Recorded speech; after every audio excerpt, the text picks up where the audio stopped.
অনেক দিন পর বেশ লাগছে বন্ধু মন। মাঝে মাঝে কাজের ফাঁকে এইসব জায়গায় এলে মন খুব ভালো লাগে। শুদ্ধ বাতাস, মাটির সোনা গন্ধ, পাখির কলতান, আহা।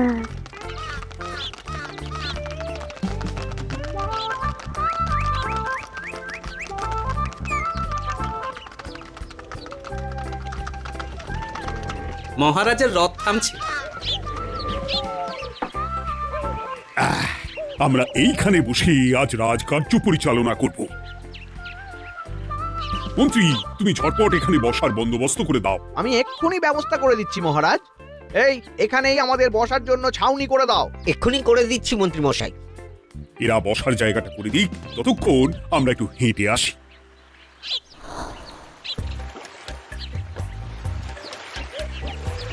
সকালবেলা হাঁটা শরীরের পক্ষে খুব ভালো মহারাজ।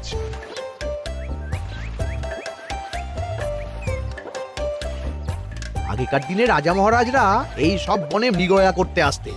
মৃগয়া একদম ভালো নয় মন্ত্রী। তুমি জঙ্গলে আসছো অন্য প্রাণীদের মারতে। কেন মারবে? ওরা তো তোমার কোনো ক্ষতি করেনি। না, তা করেনি, কিন্তু তখন ওটা রাজা মহারাজাদের খেলা ছিল। শুনেছি আপনার প্রপিতামহ খুব ভালো বাঘ শিকার করতেন, অনেক বাঘ মেরেছেন। মন্ত্রী, তুমি একটা কথা হয়তো জানো না। আমার প্রপিতামহ শিকার করতে, কিন্তু কোনো স্বাভাবিক জানোয়ারকে নয়। যে বাঘ মানুষ খেকো হয়ে প্রজাদের ক্ষতি করত, আমার প্রপিতামহ সেই সমস্ত বাঘদেরই মারতেন। এছাড়া উনি বন্য প্রাণী সংরক্ষণ করতে বড়ই ভালোবাসতেন।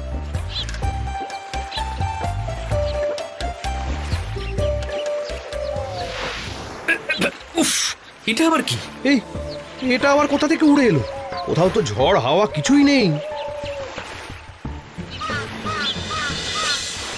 একটা ধাঁধা মহারাজ, এই কাগজে লেখা। ধাঁধা? পড়ো দেখি।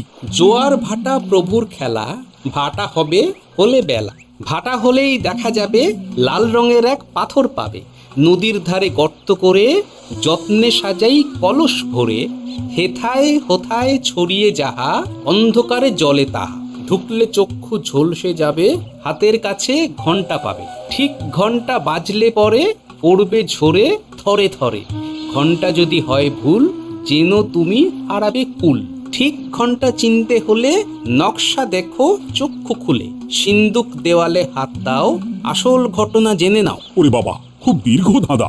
তা মন্ত্রী, তুমি কিছু বুঝলে? এটা একটা গুপ্তধনের নকশা। এর মধ্যে গুপ্তধন কোথায় আছে তার একটা ধারণা দেওয়া আছে। গুপ্তধন?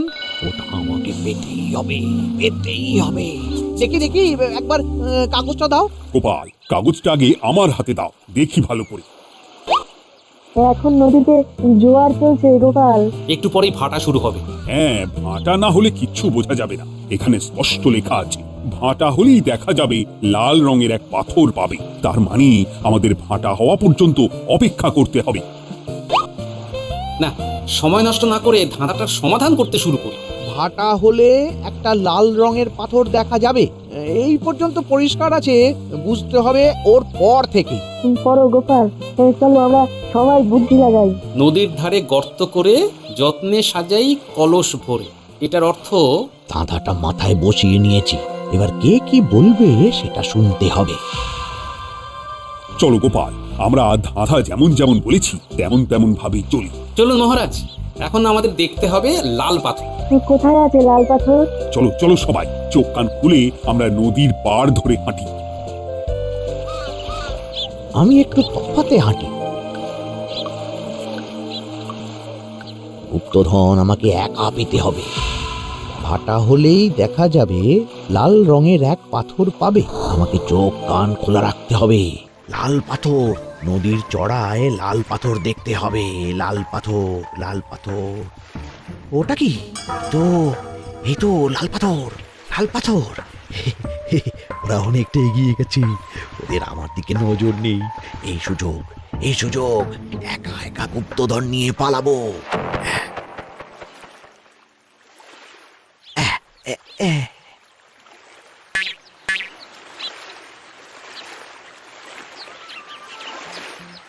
কি গো, আমরা তো হেঁটেই চলেছি, লাল পাথর তো কই দেখতে পাচ্ছি না। আরেকটু হাঁটতে হবে মহারাজ, গুপ্তধন বলে কথা, ওকে আর সহজে ধরা দেয়?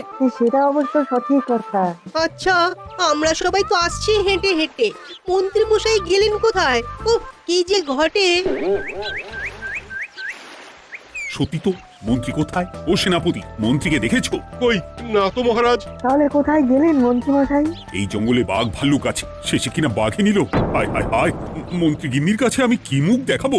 হুম, বাঘ ভাল্লুকের পেটে যাবার লোক তো মন্ত্রী মশাই নন। ও গোপাল, কি ভাবছো? কিছু তো একটা বলো। এখন আমাদের মন্ত্রী মশাইকে খুঁজতে হবে। তবে মন্ত্রী মশাই বাঘ ভাল্লুকের পেটে যায়নি। তুমি নিশ্চিত হচ্ছ কি করে? অত পেঁচালো মানুষকে বাঘ ভাল্লুক গন্ধ শুকেই ছেড়ে দেবে, হজম করতে পারবে না। না না না, এখন রসিকতা করার সময় নয়, আমাদের মন্ত্রীকে খুঁজে বার করতেই হবে। কোথায় গেল মন্ত্রী? চলো চলো, গুপ্তধন মাথায় থাক, চলো মন্ত্রীকে খুঁজি। আহ, মন্ত্রী কোথায় গেল কে জানে। একবার পুরো ধাঁধাটা ঝালিয়ে নি। ভাটা হলেই দেখা যাবে লাল রঙের এক পাথর পাবে। ভাটা হয়েছে, লাল রঙের পাথরের মাথায় চাপ দিয়ে গুহার মুখও খুলেছি। এবার এবার নদীর ধারে গর্ত করে যত্নে সাজাই কলস ভরে। এটাই তো ঠিক বুঝতে পারছি না। এই রে, এবার কি হবে? হ্যাঁ, মহারাজ, কোথাও একটা আওয়াজ হলো। এই, আওয়াজটা কোন দিক থেকে হলো? চলুন সামনে এগিয়ে যাই। আমার মনে হয় আওয়াজটা সামনের দিক থেকে এলো। আমারও তাই মনে হলো। তবে কি মন্ত্রী মশাই লাল পাথরের হদিশ পেয়ে গেছেন? আমাদের চোখে পড়লো না, অথচ মন্ত্রী মশাই চোখে পড়ে গেল। আসলে আমরা কথা বলতে বলতে গেছি, তাই নজরে পড়েনি। মন্ত্রী মশাই একা একা আমাদের পেছন পেছন আসছিলেন। উনি ইচ্ছে করেই আমাদের পেছনে পেছনে আসছিলেন। নিজে একা গুপ্তধন নিয়ে যেতে চেয়েছিলেন, এখন কোথায় আছেন কে জানে।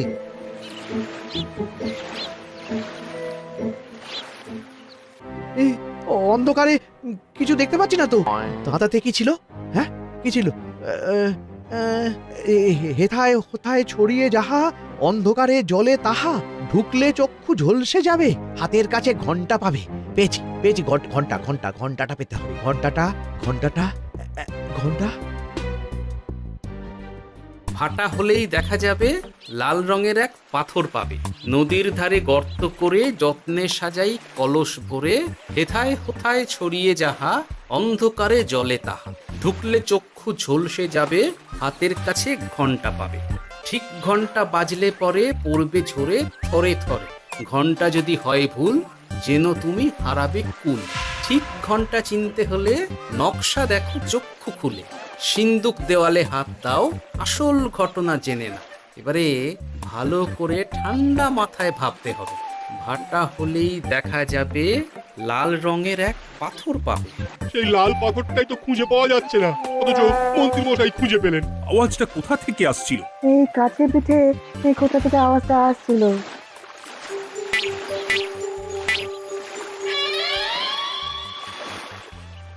এই তো, এটাই মনে হয় সেই লাল পাথর। একটু নাড়িয়ে চাড়িয়ে দেখি তো কিছু হয় কিনা।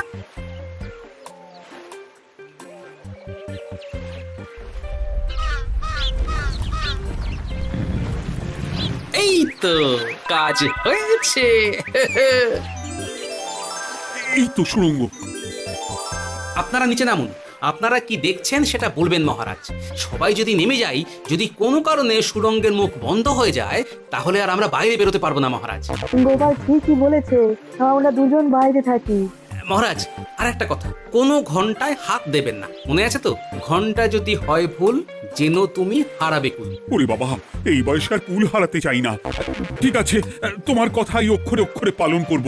দেখি এই সুড়ঙ্গে মন্ত্রী মশাইকে দেখতে পাই কিনা। চলুন মহারাজ, সুড়ঙ্গে নামি। সবাই সাবধানে নামো।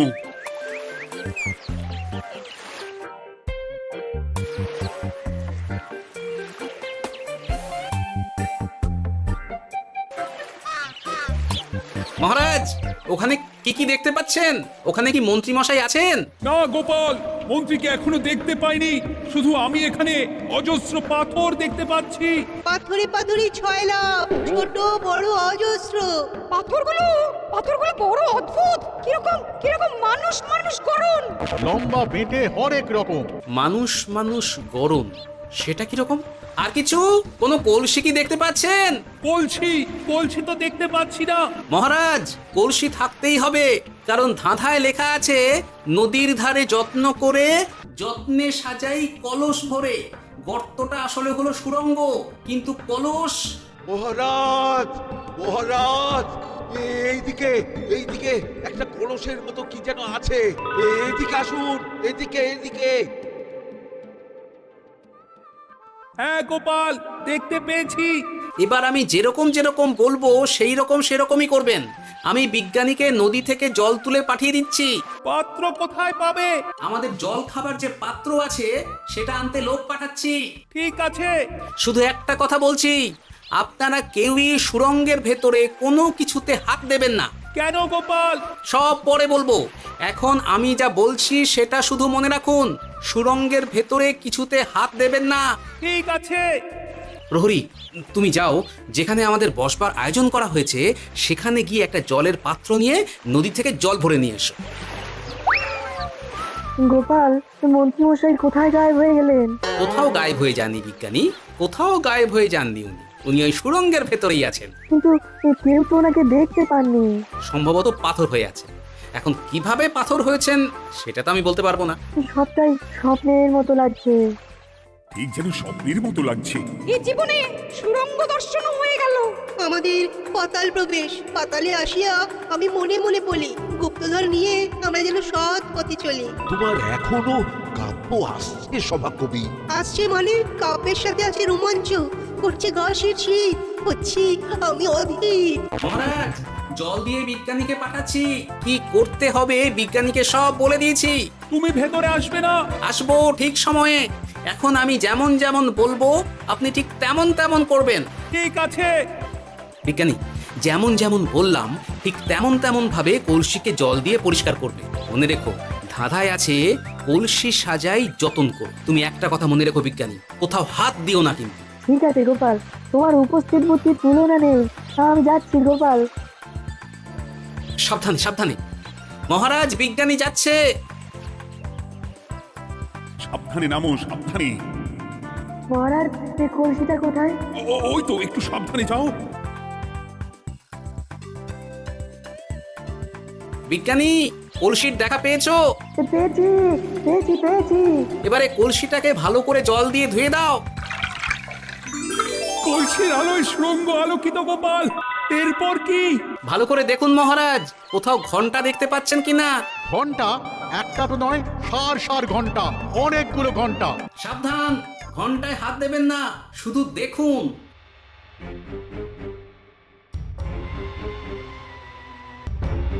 মহারাজ, আমরা গুপ্তধনের খুব কাছে চলে এসেছি। তাই নাকি? কি মজা, কি মজা! এবার খাবো ক্ষীরের গজা।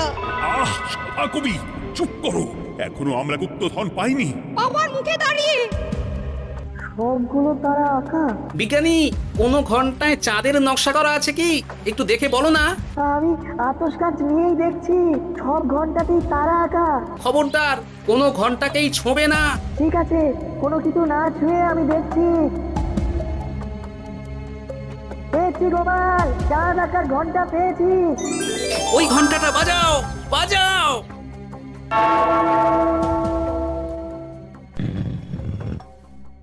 গুপ্তধন পেয়েছেন মহারাজ? বাঁচাও বাঁচাও বাঁচাও। বাঁচান মহারাজ, বাঁচান বিজ্ঞানী, মন্ত্রীর গলা পাচ্ছ না?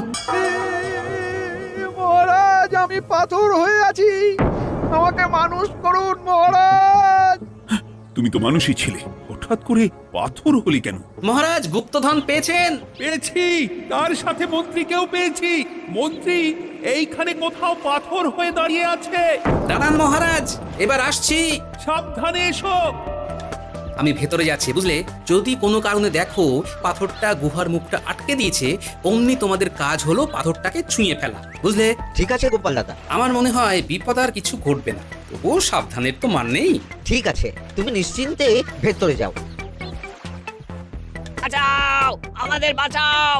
আমাদের সবাইকে মানুষ করুন। আমাকে মানুষ করুন মহারাজ। আপনাকে তো মানুষ করা হবে মন্ত্রী মশাই, আগে বলুন আপনি পাথর হলেন কি করে? ও মনে পড়েছে, ধাঁধার শেষ লাইন, সিন্দুক দেওয়ালে হাত দাও, আসল খবর জেনে নাও। সত্যি গোপাল, তুমি না থাকলে এই এত কিছু আমাদের সবার কাছে অজানাই থেকে যেত।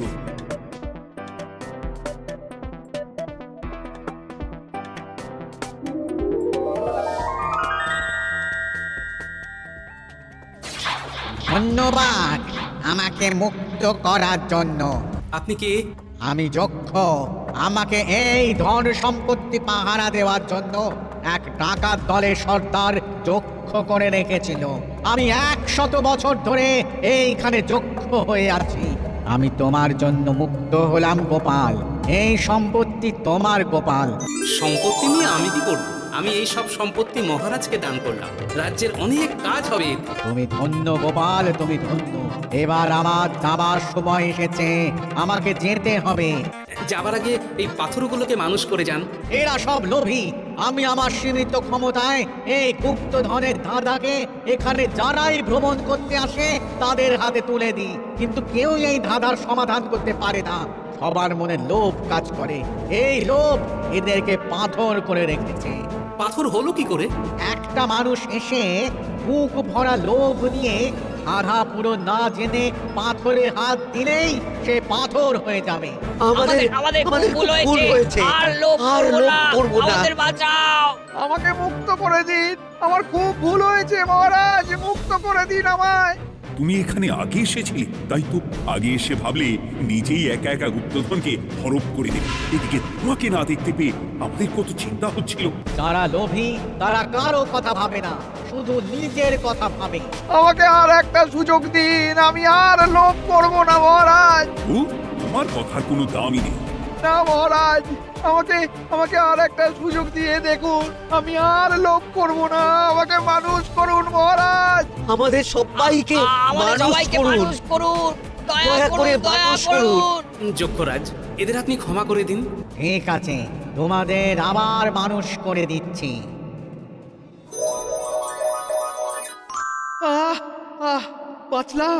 বাঁচলাম। এই রকম বারবার বাঁচা যাবে না, কিন্তু এবার সাপ ব্যাং যাই হবে না কেন ওইভাবেই থাকতে হবে, এই আমি বলে দিলাম। এবার আমার মুক্তি।